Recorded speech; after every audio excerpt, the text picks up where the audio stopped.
जाए। सपा नेता रामचंद्र राजभर आए 50 लाख मुआवजा और सरकारी नौकरी की मांग की है, क्या कुछ कहना चाहेंगे? सपा नेता रामचंद्र राजभर आए 50 लाख मुआवजा और सरकारी नौकरी की मांग की है, क्या कुछ कहना चाहेंगे? कुछ लोग कह रहे हैं किया किसने, नामजद कौन हुआ, इस पे ध्यान आपका है? और नीचे कर लीजिए। समाजवादी पार्टी की सरकार में जो सपा की सरकार थी उसे गुंडों की सरकार कहते थे, उसी की सरकार में पैदा हुए ये अपराधी अपराध कर रहे हैं। आखिर में उन्हीं का नाम क्यों आ रहा है?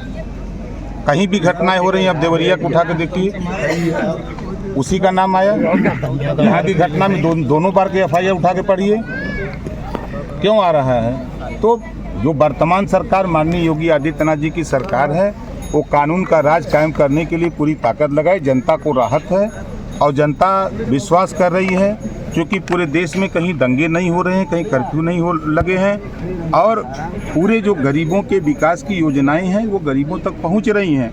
इस बात को लेकर के आपके इस खलीलाबाद में कुछ ऐसे शरारती तत्व हैं जो गरीबों को शराब पिला करके नशे में ले जा करके बैनामा करा लेते हैं और करा करके जब वो होश होता पैसा मांगने जाता है तो उसको डरवा धमका करके या तो उसको विवश करते हैं, वो अब जा करके कहीं हत्या कर लेता है या वो खुद मारते हैं। होता है। पहली बार हत्या हुई थी, युवक मरा था, उसकी घटना से अगर पुलिस ने संज्ञान लिया होता तो क्या इतनी बड़ी घटना होती? ये बात तो आप लोग भी विजय भैया आईडी नीचे करिए तो मुंह में डाल दे रहे हैं प्रशासन। ये बात क्या सरकार पे अपराधियों पे वो नहीं है अंकुश?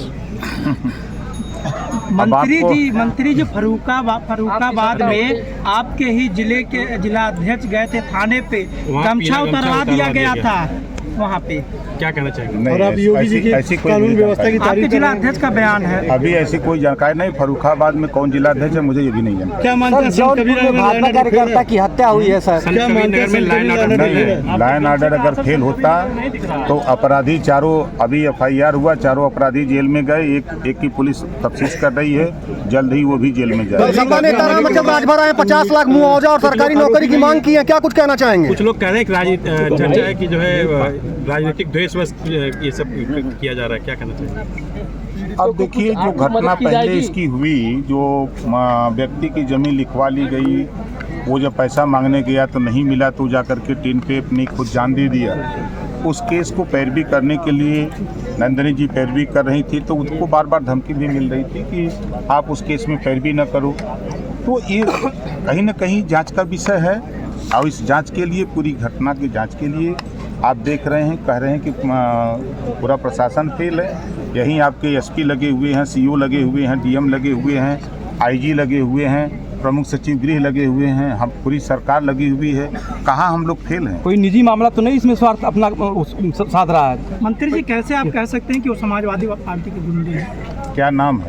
एक जाति के लोग अपराधी में दो बार FIR क्यों? क्या मंत्री जी, कोई देवरिया में आप बताओ FIR क्या नाम से क्या कोई अपराधी हो जाता है? जैसे कि आपकी भाजपा में ही हम आपसे पूछ रहे हैं, देवरिया घटना का हमको जिक्र बता दो।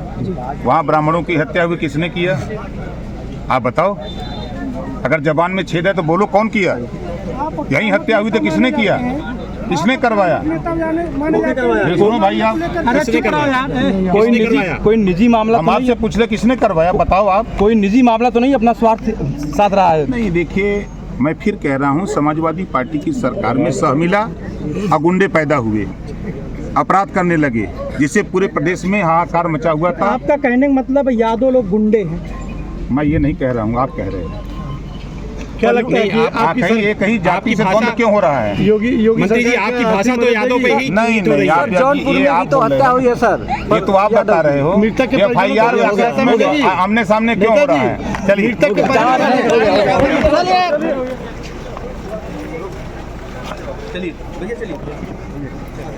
अरे यार, हो तो गई बात सर, आप करवा दीजिए।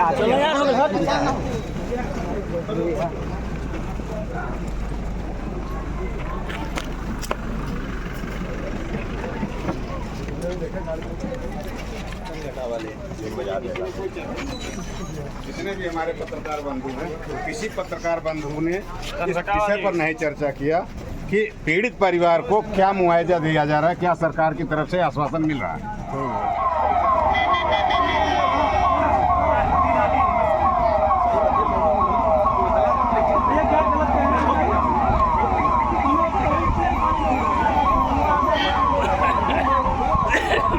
रमेश चंद्र, कहाँ के निवासी हैं? ग्राम सभाडीघा के। क्या कहना चाह रहे थे आप मंत्री जी से? कहने का उद्देश्य है कि माननीय मंत्री जी यहाँ आए तो पत्रकार बंधुओं ने तमाम तरह से प्रश्न किया, पर जो चाहिए था जैसे कि पीड़ित परिवार को क्या सहायता मिल रही है या पीड़ित परिवार के लिए किसी भी पत्रकार बंधु ने सवाल नहीं किया। जैसा कि पीछे तमाम इस तरह से दुर्घटनाएं हुई हैं, हत्याएं हुई हैं, उन हत्याओं में जो पीड़ित परिवार थे उनके परिवारों को 1-1 करोड़ 50-50 लाख की मांग हुई, सरकारी सर्विसों की मांग हुई।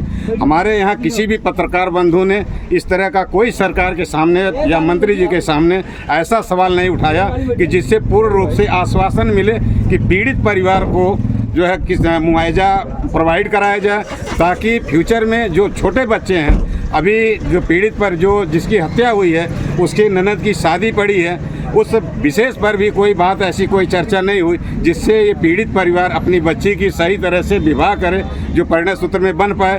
क्योंकि अभी तक पीड़ित परिवार पूरी तरह से जो है ये परेशान है कि दुविधा में पड़ा हुआ है, क्योंकि जान माल की उसकी रक्षा के लिए कोई आश्वासन ठोस नहीं दिया जा रहा है। तो मैं यही मांग करूंगा कि पीड़ित परिवार को उचित मुआवजा दिया जाए ताकि उनके बच्चों का जो भरण पोषण है वो सही तरह से हो सके।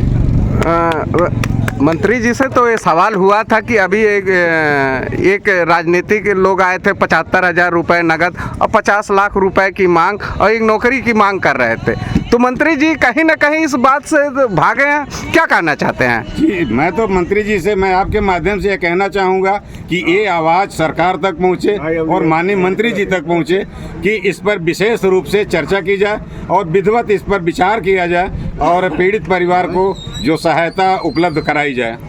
तो अगर कहीं इस तरह का कोई आश्वासन होता मंत्री जी तो मंत्री जी सभा में खुले ही कहते। तो मैं इसीलिए आप पत्रकार बंधु से मैं निवेदन कर रहा हूं, आपके माध्यम से सरकार तक ये आवाज़ पहुंचाने का प्रयत्न कर रहा हूं कि सरकार तक ये आवाज़ पहुंचाई जाए कि पीड़ित परिवार को मुआवजा दे करके उसे आगे संभाला जाए।